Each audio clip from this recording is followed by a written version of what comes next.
আসসালামু আলাইকুম, আনায়াস মম কিচেন। আজকে খুবই মজাদার একটি নাস্তা রেসিপি শেয়ার করব। শুধুমাত্র একটি আলু দিয়েই কিন্তু এত সুন্দর, দেখতেও যেমন সুন্দর, খেতেও মাশাআল্লাহ অনেক বেশি মজার। তো এই নাস্তাটি আপনারা তৈরি করে নিতে পারবেন। শুধুমাত্র একটি আলু দিয়েই কিন্তু তৈরি করে নেওয়া যায় এত মজাদার একটা রেসিপি। তো আশা করি ভিডিওটা ভালো লাগবে, আর ভালো লাগলে অবশ্যই চ্যানেলটা সাবস্ক্রাইব করবেন এবং ভিডিওতে একটা লাইক করে দিবেন। তো কথা না বাড়িয়ে ভিডিওটা শুরু করি। প্রথমে এখানে আমি একটা আলু, বড় সাইজের একটা আলু ম্যাশ করে নিয়েছি। গরম থাকা অবস্থায় ম্যাশ করতে হবে, তাহলে ভালোভাবে ম্যাশ হয় এবং আলুতে পানি ছাড়ে না। তো এটা ম্যাশ করে রেখে দিয়েছিলাম। তো এই আলুগুলোকে এক সাইড করে নিচ্ছি। আর আলুটা অবশ্যই খুব ভালোভাবে ম্যাশ করতে হবে, যাতে করে কোনো প্রকারের লাম্পস না থাকে। তারপর একটা নিয়ে নিলাম শুকনো মরিচ। আপনারা ঝাল যে যেমন পছন্দ করেন সে তেমন দিতে পারেন। আমি ঝাল খুব কম খাই, তাই কমে দিলাম। একটা শুকনো মরিচ ভালোভাবে সামান্য একটু লবণ দিয়ে ডলে নিচ্ছি। তারপরে আমি এখানে পেঁয়াজ তেলে ভেজে নিয়েছি। একটা বড় সাইজের পেঁয়াজ তেলে ভেজে নিলাম, ওটাও দিয়ে দিলাম। কিছুক্ষণ একটু চটকে নিব।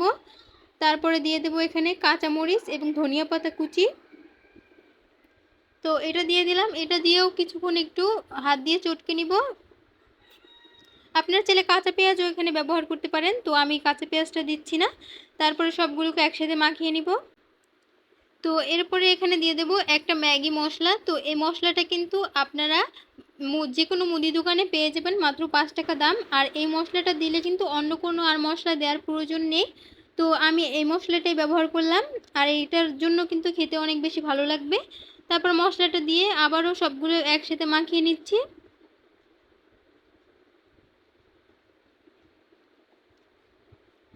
তো মাখানো হয়ে গেছে। এই পর্যায়ে আমি বাইন্ডিংয়ের জন্য দিয়ে দিলাম আটা।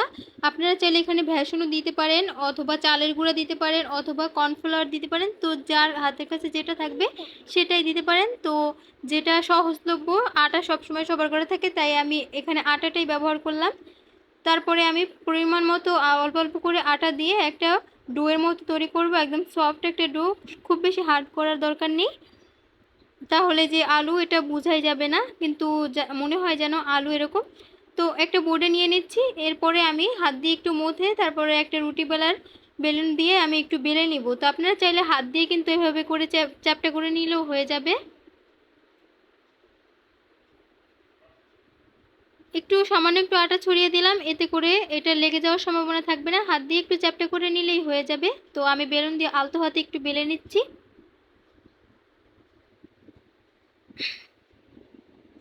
আর এই পর্যায়ে আমি পিস পিস করে কেটে নিব। আর আমি কিভাবে করে কাটছি আপনারা কিন্তু এটা ভিডিওতে দেখে বুঝতে পারছেন।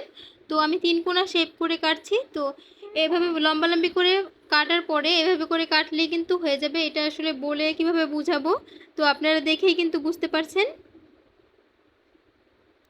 তো এইভাবে করে আমি সবগুলোকে বানিয়ে নিচ্ছি। আর অসমতল যে অংশগুলো রেখে দিয়েছি ওটা দিয়ে আমি গোল করে, মানে হাত দিয়ে হাতের মধ্যে ঘুরিয়ে গোল করে বানিয়ে নেব।